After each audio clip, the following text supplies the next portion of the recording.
Miarabantsika rehetra indray faly manona ny fiadanana amintsika tratrantso ny alalan'izao fampitana mivantana izao na isika rehetra izay manaraka andifere ihany koa tononona amintsika rehetra ny fahasoavan'i Jesosy Tompo mamirapiratra eo amin'ny vonany. Anao bilan kely sika androany bilan fohifohy sy tsotsotra mikasika ny Paska izany. Ny Paska dia tsy ataontsika définition intsony tsy valaparantsika eto fa efa nisy ny publication indroa miantaona raha tsy diso sy ny tany aloha efa nambara mikasika ny fanazavana ny amin'izay tontolon'ny Paska izay ny tokony ho nambara tsotsotra sy vitsivitsy atao anatin'izay isaorana ny Tompo Jesosy. Vita ny Paska. Ny Paska dia efa fantatsika rehetra hoy ao inona ny heviny inona ny hevitra ambara ambony sy ambany miabo sy miiba tokony ho nambara atao anatin'izay dia samy ny fampitsodrano tao daholo ny ankonana tsirairay avy ny sambatan'olona samy nanao organisation avokoa araky ny hitsiny avy ny karazam-piangonana tsirairay tao. Joyeuse Pâques izany nitsodrano retsika avisy havanana hatrany anaty elakelan-trano sy ny sisa rehetra any. Fa ny zavatra azo ambara voalohany dia hoe efa lasa plivava eo amin'ny fiainan'ny olona ilay hoe Joyeuse Pâques. Efa lasa mikorina be fahatany fotsiny eo ambavany taranaka amin'izao vanim-potoana izao izany hoe Joyeuse Pâques izany ohatrany hoe arahaba happy birthday, joyeux anniversaire, bonne année sy ny fety voamarika ao anatin'ny calendrier isan-karazany. Zay zany bilan azo ambara voalohany. Ny ao ambadiky zay dia misy misère, misy fahampotehana, misy fahalovana, misy fahantrana sy ny azo ambara rehetra mifanitsy amin'izay. Joyeuse Pâques mifanorokoroka mifamihipihina, manao sakafo be, manao an'izay mety rehetra afaka atao, feno olona sy hiboka, mifanitsakitro ny olona eny amin'ny esplanade gare Antsirabe, feno olona ny lalana mankany Manjakandriana, Mantasoa, ny route nationale numéro 2, ny route nationale numéro 7 rakotra olona Ambojatovo ilaharana ny parc zoolojika ao Tsimbazaza, feno satria Paska ny andro. Fa ambadiky zay hoy ao dia misy misera, fahantrana, misy fahalovana, fahampotehana sy zavatra be da be tahaka an'izany misy vidim-bary tsy hay vidiana intsony tsy mihinam-bary maraina atoandro hariva intsony ny vidina atody ny vidina menaka, misy halatra voamaso sy ny sisa rehetra ao ambadiky izany. Ny fehiny dia tsy tsapan'ny olona, tsy fantatry ny olona ilay tena hevitra ilay Pâques malgré ny fanazavana efa napitantsika teto malgré ny fanazavana sy ny fampianarana izay efa voiziny karazam-piangonana isan-karazany eo ihany koa ireo izay manao ny ainy tsy ho zavatra mihitsy amin'ny fampitana ny fahamarinan'ny filazon-tsara. Tsika eto dia mitory foana ary manambara foana manatsikafina ny fiangonana, mpanambaka vahoaka sy mpangorom-bola, fa eto ihany koa sika izany dia manambara fa misy ny fiangonana ray roa sy telo any manao ny ainy tsy ho zavatra amin'ny famonjena fanahin'olona satria Paska ny andro. Hatreo zany dia afaka manambara isika hoe mampanahelo dia mampanahelo fa tsy fantatry ny olona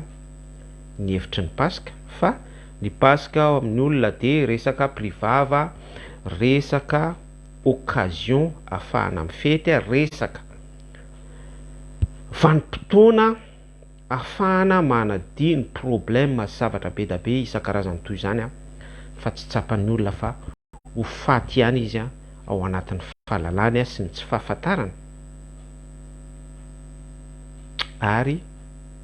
manohy ny fiainany ao anatin'izay tsy fahalalany sy tsy fahafantarana izay, ao anatin'izay innocence an'izay izy dia ny fiafarany any amin'ny fitomanina sy ny fikitrohany ify. Mampanahelo mampanahelo dia tena mampanahelo. Ny Pasika ihany koa iarahantsika mahita ny arahantsika nalala fa dia resaka fetara. Ny toka mikorina kaboraraka mamotatatra ny olona mienjerazera bagara etseroa, ny tourniquet mihodina misy mamoana be da be ao anatin'izany, ny PMU, ny kosoka kapoka, ny kermesy tsy fandrenesana, zany ny Pasika. Zany ny Pasika bilan ataon'ny devoly ampiainana an'izao taranaka izao. Dia miverina amin'ilay zavatra nambarantsika teo ihany hoe ny anton'izany dia ny tsy fahafantaran'ny olona, ny lanja-pamonjena naseho an Jesosy Kristy sy ny tanterahany teo amin'ny hazo fijaliana, ilay préfiguration araka ny fanazavana efa nazavaintsika sy notsindritsika teto, nitondrantsika fanambarana tsotsotra arak'ilay fanehoana tao anatin'ny lalàna tamin'ny alalan'ny vahoaka Hebreo izay noentin'Andriamanitra ara-paminaniana natao andevo tany Egypta ary nampiainana ny civilisation fanandevozana civilisation égyptienne izay midika hoe mondialisation amin'izao vanim-potoana iainantsika izao dia nampahoriana efa-jato taona mahery tany ny vahoaka Hebreo dia nesorina tamin'izay, ary tsy nesorina tamin'izay fanandevozana izay fotsiny ihany fa nafahana tao anatin'ny fandringanana passé par dessus efa nazavaintsika teto izany pesa, dia nisy ny Pasika, ny finanana, ny anana mangidy, ny sy ny sisa rehetra araka ny lalàna préfiguration ny tenan Jesosy Kristy niteraka devitra be moa izy iny jereo ny vidéo any aloha any fa ny mampanahelo dia tsy tsapan'ny olona ny valeur an'izay fahafahana nentin' Jesosy izay Pasika izay dia ampiain'ny démonia bilan ana kermesy, bilan ana tourniquet, bilan ana toka sy rongony sy fijangajangana sy favetavetana araka ny voasoratra raha vakitsika ny Timoty faharoa aitsika rehetra ny toko sy andinina 2 Timothée 3:2 2 Timothée toko fahatelo andin'ny faharoa fa aoka ho fantatrao izao manomboka amin'ny andin'ny voalohany fa any amparany any dia isy andro mahory efa ao anatiny sika izao ny olona ho titena, ho tivola, ho mpandoka tena, mpiavinavina, mpiteny ratsy, tsy manora isireny, tsy misaotra, tsy manaja izay masina. Eto ity resaka Pasika ity ho an'olona izany Pasika izany dia tsy fantatry ny olona lay hajana, lay hasiny lay Pasika, lay divinité an'ilay Pasika, dia lasa filaharana mamonjy parka zoolojika tsy mba zaza izany lay Pasika, lasa fetara eny amin'ny garana Antsirabe, esplanade, lasa mameno manao embouteillage ao anaty bouchon lalana RN7, RN2 Mantasoa sy ny sisa rehetra, mandoto ny plage ny Mahajanga, lasa maka loko orange, maloto be mihitsy amin'ilay loko orange sady mampita hafatra ihany zany sy ny sisa be da be, tsy manaja izay masina, tsy voahaja ilay asany, ilay divinité an'Andriamanitra naseho an Jesosy Kristy sy nambarany araky ny fahatsanan'Andriamanitra sy ny fitiavana, ny tanany mahery, ny asa nampiseho atsika ny fanavotana Pasika. Zay le izy mampanahelo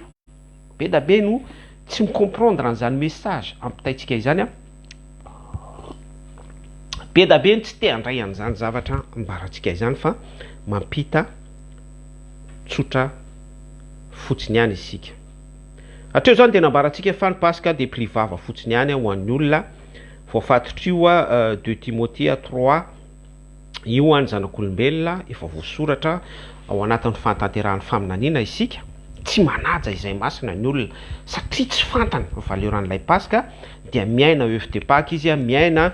chocolat de Pâques izy a miaina kermesina Pâques izy a miaina kosoka Pâques izy a miaina tourniquet pascal izy a miaina zavatra be da be ohatra zany izy a de joyeuse Pâques mifamipihina fotsiny eny a tsy misy sens araka ny divinité ampitain'Andriamanitra famonjena salut vie éternelle fa de fisitrahana izao tontolo zao a izay lay Pasika hoentin'ny démonie ampiainana an'izao taranaka izao. Mampalahelo mampalahelo ary zany zavatra izany nanaovantsika tsindrim-peo sy fampitana erin'ny filazantsara soratra masina eto foana be da be sika no tsy mahazo aina amin'ny zavatra ambara be da be sika no tsy mahita stabilité be da be isika no mitorabato be da be isika no mankahala mihitsy a sy ny sisa rehetra zay ny zavatra misy a izay tokony no ambara dia ambaratsika foana araky ny famangin'Andriamanitra sy ny fahendrena avy any ambony. Inona ihany koa ny bilan zo ambara amin'ity resaka Paka ity. Apocalypse toko faharoa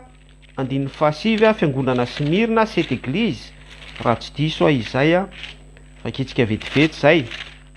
misy esprit enjana be ao anatin'izay a. Apocalypse toko faharoa andin'ny fahasivy oui fiangonana Smirna ary sorato amin'ny anjelin'ny fiangonana any Smirna izao ny lazainy voalohany sy ny farany izay efa maty nefa velona indray fantatro ny fahorianao sy ny fahantrahanao nefa manan-karena ianao a ary ny fitenenany ratsy ataon'izay milaza ny tena no jiosy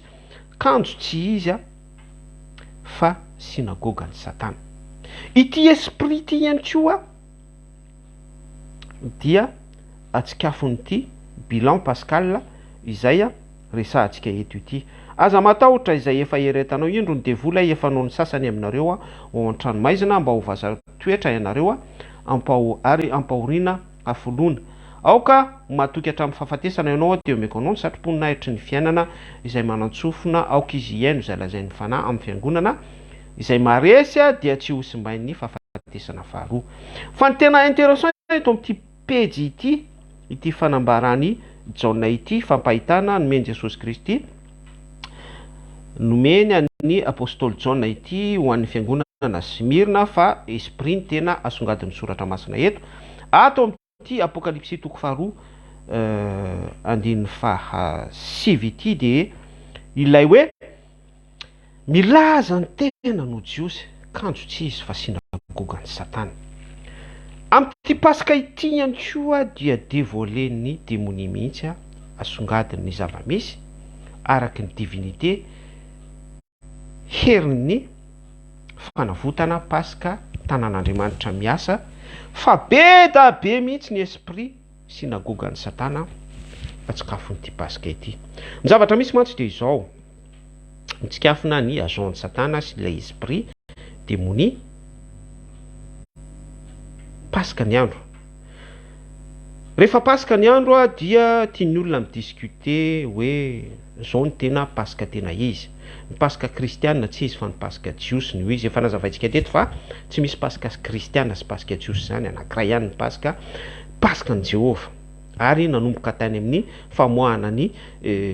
vahoaka hebreo dia tokana ny tanjon'Andriamanitra tsy toa hanavitra izao tontolo izao a hatraty amin'ny 1 Corinthiens 7:5 7 à 11 vovony Kristy Pasika ho antsika mamono ny falotona sy ny lolopo sy ny rasy adamika ilay ho tafototra tao amin'ny sahany Edena. Zay izy raha tao fitina tsotra jereo ny vidéo any aloha mitondrantsika fanazavana tsotra ny amin'izay fa atsikafony'ilay herin'ilay Pasika ihany koa ny toe-ponjanak'olombelona hoe mbola mifikitra n'ilay masirasira ilay esprit démonie tao amin'ny sahany tena, ilay semonsa mena rana, vo mena rana, fa tsy manome lanja, manome hasina, tsy manaja izay masina. Ilay 2 Timothée 3 tokony voaray nambarantsika teo araka ny famarinan'ny soratra masina. Tsy manana fisainana sy fieritreretana hisambotra an'izay ny olona, fa variana amin'ny adihevitra hoe pakajiosy no tena izy volana Nisanina 14e jour any no tian'ny olona hanamarinana ny tenany hoe any aminy ny Pasika marina, dia mandany andro amin'ny adihevitra ao anatin'izay izy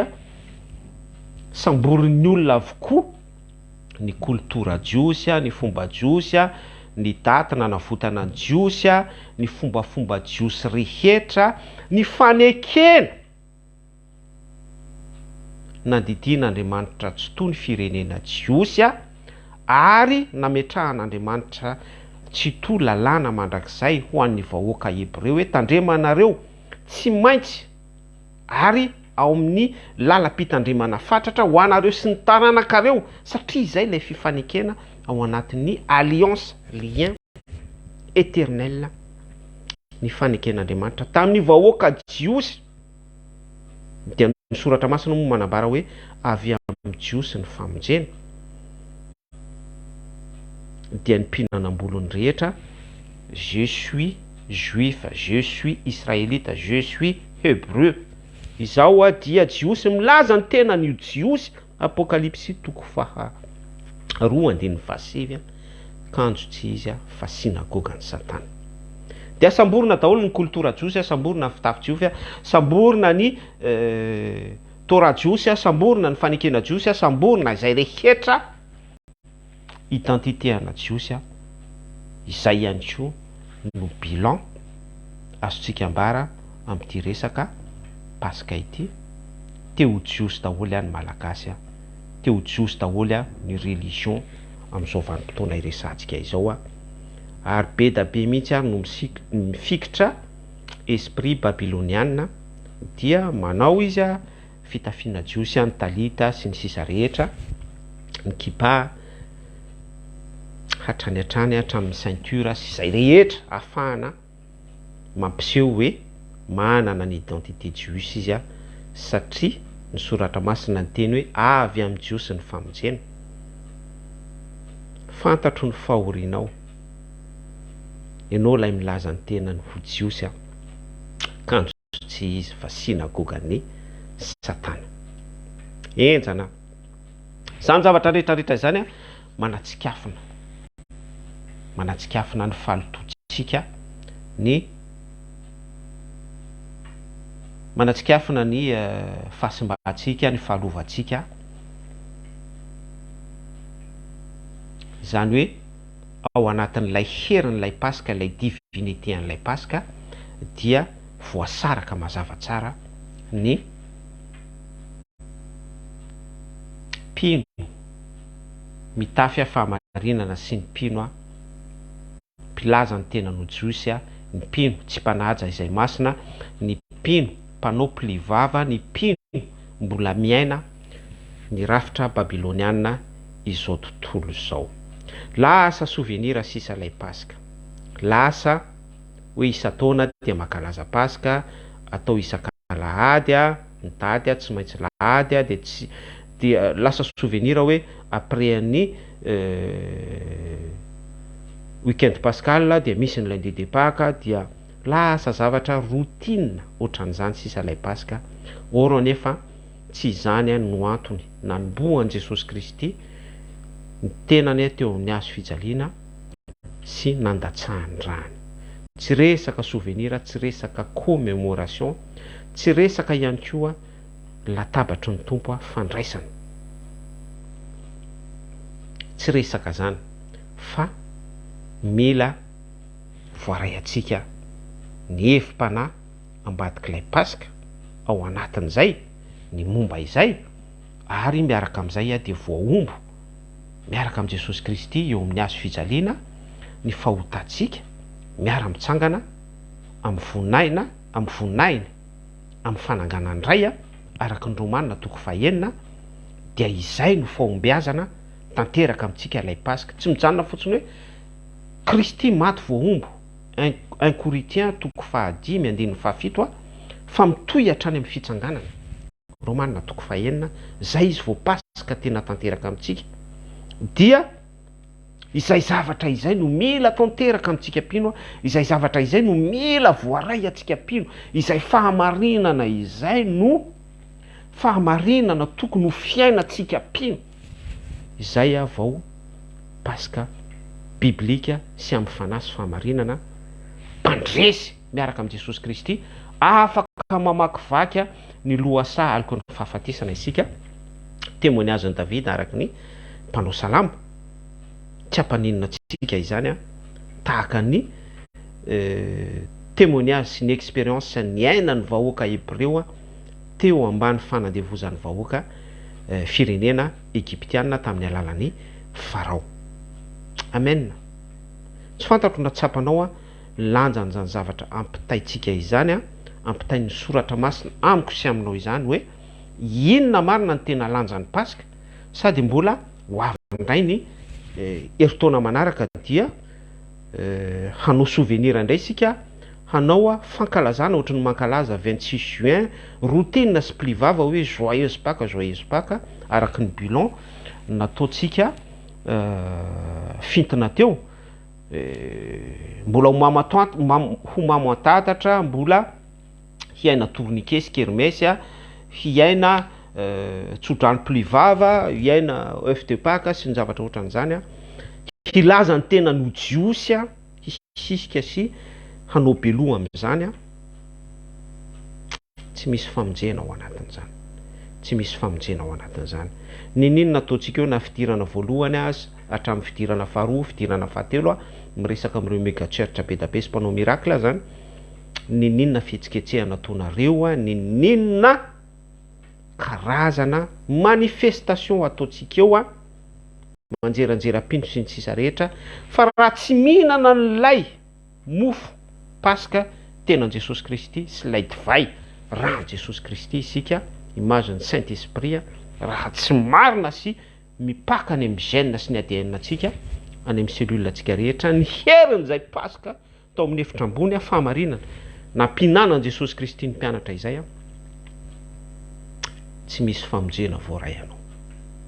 Ary be da be ny mpitondra fivavahana tsy fantany akory zany, tsy conscient amin'izany akory izy, fa rehefa vaninandro pasika dia manomana hetsika ara-pinoana sy ara-piangonana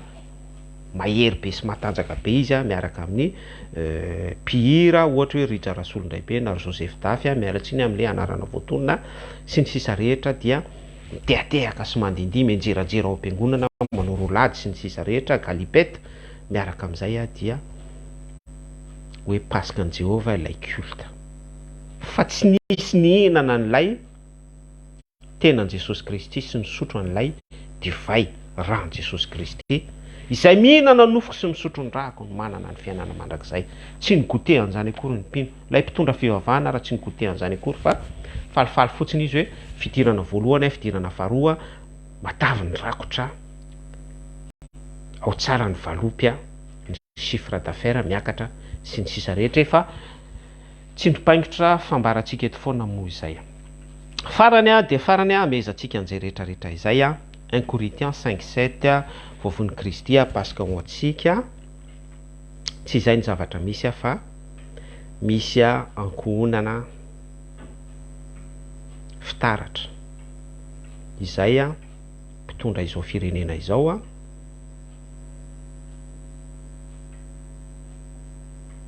manao vol d'oiseau izy à 5600 km miala eo amin'ny firenena Madagasikara, dia nandrehitra labozia 7 tany amin'ny antsoindreo religieux sy religieuse rehetra hoe Terre Sainte tany Israel, dia makamaka sary izy à gauche à droite sy ny sisa rehetra. Ao ambadik'izay dia misy misère be mihitsy ny vidina atody, ny insécurité, ny inona ihany koa ny alatra vomaso a, ny alatra tolapaty a, ny vidim-bary a, ny lalana koka daholo eo Antananarivo sy ny sisa rehetra. Fa izay zavatra izay a image ny mpino amin'izao vanim-potoana resantsika izao, mamirapiratra be mega church, mirakla be mihitsy, mitafy mirakla ilay fiangonana, mitafy hira fiderana, mitafy gala evangelika miaraka amina mpihira malaza be mihitsy mpaminany efa tao an-danitra tao a, manositra filoham-pirenena sy ny sisa rehetra, miaraka amin'ny faux prophète be da be isan-karazany, jeriatrika sy ny tsy jeriatrika, bishop, best life, ny evangelista isan-karazany eraky ny elakela-trano a,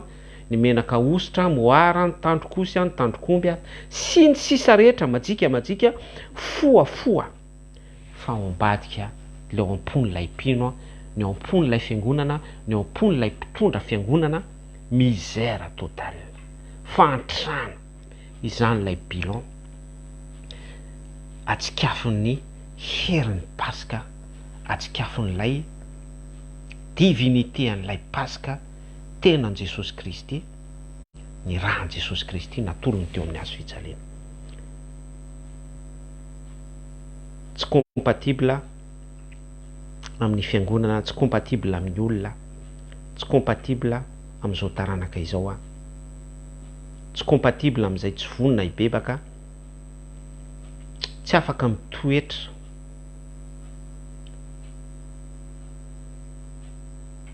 amin'izay rehetra tsy vonina hankatosy anao ny sitrapon'Andriamanitra. Ilay Paska divinité an'Andriamanitra tsy to, tsy misy fahafatesana, tsy misy fahalovana, tsy misy rehaka, tsy misy tourniquet, tsy misy kosoka kapoka, tsy misy plivava amin'ny fampiarana ny soratra masina, tsy manana anjara toerana ho an'ireo izay milaza ny tenany ho jiosy, kanjo tsy izy fa sinagogan'ny Satana, fa tsotra fotsiny ihany hoe fivavahana amin'ny fanahy sy fahamarinana. Zay ny bilan azo nambara mikasika an'iny Paska iny a. Jery loha hevitra hafa indray sika amin'ny manaraka. Ny afatra farany dia hoe rehefa misy vanim-potoana voamarika ara-tantara ao amin'ny baiboly voasoratra amin'ny calendrier ampiainana antsika ity amin'ity zao tontolo zao ity, tsy tafasaraka sy tsy afa-misaraka amin'ity zao tontolo zao ity isika, tsy ny analana antsika ozy ny baiboly fa ny arovana antsika. Dia ny afatra hoe aoka ireny vanim-potoana isan-karazany ireny, ireny vanim-potoana rehetrarehetra ireny ho tena fotoana ahafahanao mandranto fifandraisana lalina amin'Andriamanitra tsy to, fa tsy fotoana sy vanim-potoana tsy moment hanamarinanao tena sy isehosehonao hoe any aminao ny fahamarinana, mitafy fahamarinana ianao efa jiosy ianao efa olo-tsambatra ianao efa manitsaka tany masina ianao ny tompon'ny hazavana mandrehitra labozia 7 fanaovan-jiro 7 or nefa misy délestage sy aizy-pito aizina obscurité, arindro ny aizina manarona ny tany, manarona ny Madagasikara.